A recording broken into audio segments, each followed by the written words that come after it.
Bismillahirrahmanirrahim. Pun masalah tahlil tidak pernah dilakukan pada zaman Nabi, waktu Nabi wafat dan sebagainya. Ini pertanyaan yang berlebihan. Jadi kalau beragama itu langsung Nabi melakukan enggak? Kalau Nabi enggak, ya jangan dilakukan. Syariat itu tidak hanya yang dilakukan Nabi. Agama tidak hanya yang dilakukan Nabi. Yang dilakukan Nabi ia dicontoh. Ada yang diucapkan oleh Nabi, dan yang diucapkan Nabi difahami, ditafsir oleh para ulama menjadi bermacam-macam pemahaman. Ada diemnya Nabi, namanya ikrar, takrirnya Nabi, itu juga menjadi sebuah syariat. Sekarang untuk menilai bukan dicocok langsung Nabi melakukan atau tidak, bukan begitu, itu kalimat yang berlebihan. Ini bertentangan tidak dengan ajaran Nabi. Kalau alasannya Nabi tidak pernah melakukan, alangkah banyaknya keharaman dan semuanya neraka.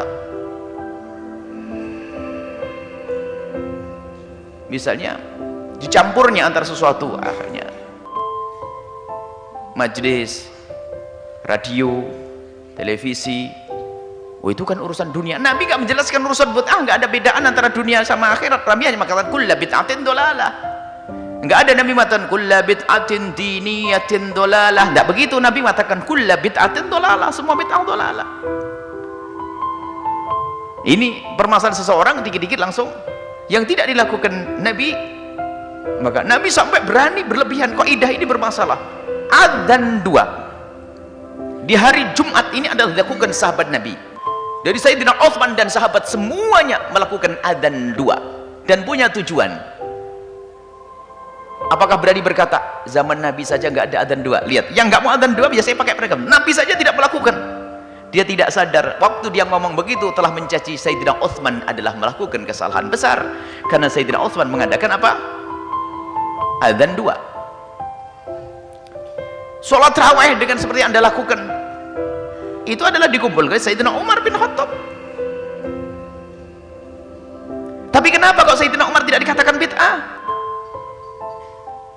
Kenapa Sayyidina Utsman juga tidak dikatakan bid'ah yang demikian itu? Mereka adalah, pertama adalah sahabat Nabi dan mereka adalah ulama, mengerti tentang mana yang dilarang Nabi SAW. Kemudian di saat melakukan sesuatu kemudian diikuti oleh orang lain, para ulama-ulama yang lainnya, pasti ini adalah karena sesuatu itu tidak melanggar Rasulullah SAW. Sehingga disepakati masalah adzan 2 adzan itu sepakati dari masa ke masa. Sekarang ada orang muncul akhir zaman seolah lebih hebat daripada Sayyidina Utsman, lalu pengen mengembalikan kepada Rasulullah adzan 1. Kalau Anda tidak adzan pun sholat Jumat tetap sah kok Jumatan Anda, nggak pakai adzan.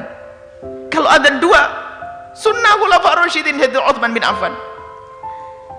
Saya kalau seandainya saya harus khutbah di tempat yang adzannya 1, saya nggak terlalu mempermasalahkan. Akan tapi jangan sampai mencaci adzan 2 lalu dikatakan bid'ah gara-gara kaidah tadi pada zaman Nabi nggak ada.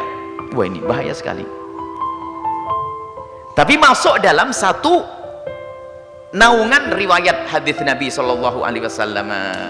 Contohnya zikir, diperintahkan Nabi, zikirlah dengan cara apa saja. Yang penting zikirmu adalah dengan cara benar, dengan adab yang benar. Tapi kalau zikirnya dibarengi keharaman, ya nggak benar. La ilaha illallah lagi perempuan sampai cubit-cubitan, ya haram. Kalau zikir kumpul kemudian bersama, haram. Tak tahu yang rasanya Nabi pun tidak mengajarkan zikir bareng-bareng. Innalillah. Kan Nabi sudah nyuruh berzikir banyak. Jadi gara-gara pertanyaan seperti tadi itu, kami yakin bukan pertanyaan ibu sendiri, dari orang yang sok. Jadi Nabi tidak, coba pernah ada tahlilan,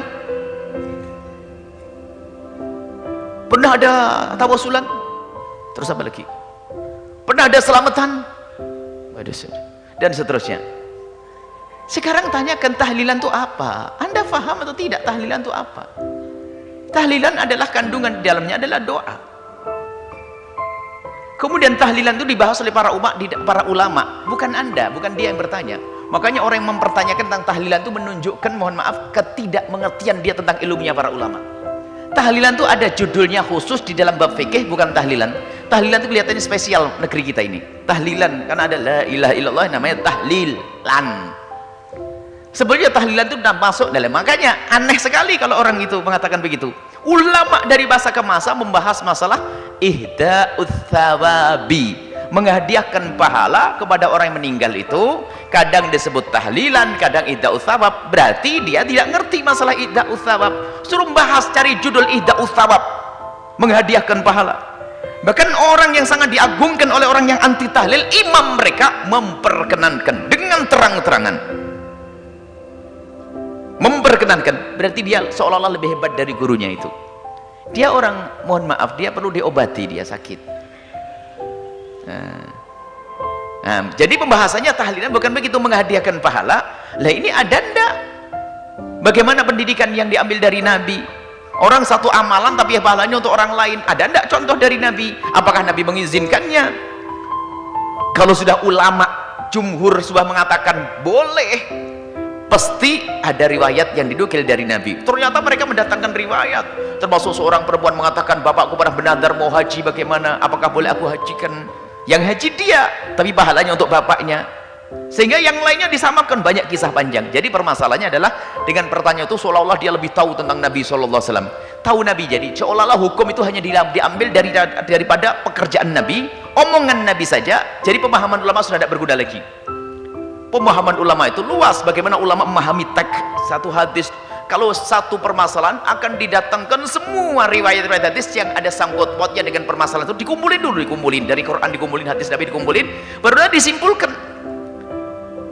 Makanya kalau orang tiba-tiba mengambil satu hadis langsung dipakai, ini bisa perang terus dengan saudaranya. Kayak ketemu tadi hadis itu, manjara izarahu